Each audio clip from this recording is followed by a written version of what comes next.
Hello viewers, আজ আমি আপনাদের বলবো ভুল করেও শিবলিঙ্গে দেবেন না এই জিনিস, না হলে আপনার জীবনে ঘটবে সর্বনাশ। আপনাদের ভালোবাসায় সিক্ত হয়ে নিউজ বাংলা টেলিভিশনে এখন 1,00,000 সাবস্ক্রাইবার পূর্ণ হয়েছে। আপনি যদি এখনও সাবস্ক্রাইব না করে থাকেন তাহলে প্রথমে সাবস্ক্রাইব বাটনে ক্লিক করুন, তারপর পাশে থাকা বেল আইকনটিতে প্রেস করুন। তাহলে পৌঁছে যাবে নিউজ বাংলা টেলিভিশনের সব নিত্য নতুন খবর আপনার কাছে সবার আগে।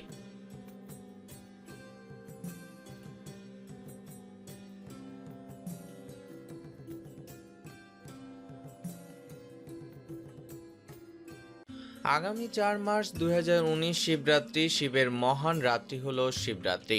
শিব হলেন সকল শক্তির আধার। এই দিনটিতে মহাদেবকে সন্তুষ্ট করার জন্য নারী পুরুষ সবাই মিলে ওনার পূজা অর্চনা করে থাকেন। ওনার আশীর্বাদ লাভের জন্য, ওনার কৃপাদৃষ্টি লাভের জন্য নানা রকম জিনিস ওনাকে অর্পণ করে থাকেন। কিন্তু না জানার কারণে আমরা এমন কিছু জিনিস ওনাকে অর্পণ করে থাকি যার কারণে ভোলানাথের রসের সম্মুখীন হতে হয় আমাদেরকে। একথা আমরা সবাই জানি যে মহাদেব যেমন অল্পতেই সন্তুষ্ট হন, তেমনি অল্পতেই উনি রুষ্টও হন। তাই ভোলানাথকে কোনো না কোনো জিনিস অর্পণ করা যায়, আর কোন কোন জিনিস অর্পণ করা যায় না তা অবশ্যই আমাদের জেনে রাখা দরকার। প্রথমটি হলো মহাদেবকে গঙ্গাজল প্রদান করা সবচেয়ে ভালো। তবে গঙ্গাজল না হলে কোনো পবিত্র নদী বা পুকুর জল অর্পণ করুন। তবে কথা খেয়াল রাখবেন যে জলই আপনি মহাদেবকে অর্পণ করুন না কেন, তা যেন তামার বা পিতলের পাত্রে অর্পণ করা হয়। স্টিল বা লোহার পাত্রে কখনোই অর্পণ করবেন না। দ্বিতীয়টি হলো ভগবান শিবকে দুধ দিয়ে স্নান করান। তবে প্যাকেটজাত দুধ দিয়ে স্নান করাবেন না। গরম দুধ কখনোই ব্যবহার করবেন না। শুদ্ধ গরুর দুধ ব্যবহার করুন। তৃতীয়টি হলো শঙ্খের জল দিয়ে শিবকে কখনোই স্নান করাবেন না। চতুর্থ হলো ভগবান শিবের পূজার কাজ ভুল করেও তিল এর ব্যবহার করবেন না। পঞ্চমটি হলো ভগবান শিবকে চন্দন দ্বারা সজ্জিত করুন, কিন্তু ওনাকে সজ্জিত করার কাজে কখনোই সিঁদুর, কুমকুম ইত্যাদির প্রয়োগ করবেন না। হলুদ ব্যবহার করবেন না, কারণ উনি মহান ব্রহ্মচারী বৈরাগী, তাই এসব জিনিস উনি একেবারেই পছন্দ করেন না। ষষ্ঠটি হলো বেলপাতা মহাদেবে এর অতি প্রিয় বস্তু।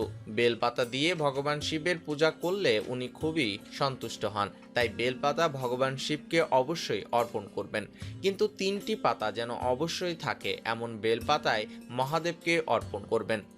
আর ছেঁড়া ফাটা ফুটো এমন পাতা ভুল করেও অর্পণ করবেন না। সপ্তমটি হলো দেবাদিদেব মহাদেবকে কখনোই নারকেলের জল অর্পণ করবেন না। অষ্টমটি হলো সাদা ফুল ভগবান শিব খুব পছন্দ করেন, তাই ওনার পুজোতে সাদা ফুল ব্যবহার করবেন।